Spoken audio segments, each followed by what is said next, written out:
সময় হিমালয়ের পাদদেশে বাস করত এক দরিদ্র কিন্তু অগাধ ভক্তি ভরা যুবক। প্রতিদিন ভোরে সে নদীর জল আর বেলপাতা নিয়ে মহাদেবের নাম জপ করত।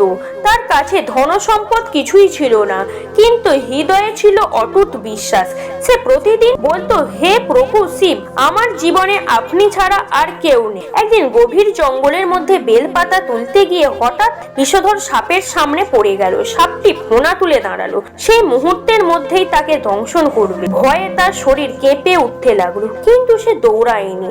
সে চোখ বন্ধ করে শুধু মহাদেবের নাম জপ করতে লাগলো। হঠাৎ আশ্চর্য এক ঘটনা ঘটলো। সাপটি ধীরে ধীরে শান্ত হয়ে গেল এবং তার সামনে থাকা একটি শিবলিঙ্গের চারিদিকে ঘুরে চলে গেল। ভক্তটি চোখ খুলে দেখলো, ঠিক সেখানে যে দাঁড়িয়ে আছে সেখানে একটি প্রাচীন শিবলিঙ্গ রয়েছে।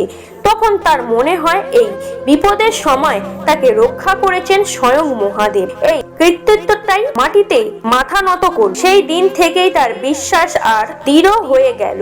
সে সত্য হৃদয়ে মহাদেবকে ডাকে আর বিপদে স্বয়ং মহাদেব রক্ষা করতে আসে। হর হর মহাদেব। এইরকম ভিডিও পাওয়ার জন্য চ্যানেলটিকে সাবস্ক্রাইব করুন, আমাদের সঙ্গে থাকুন। ভিডিওটি ভালো লেগে থাকলে লাইক, কমেন্ট, শেয়ার করতে ভুলবেন না।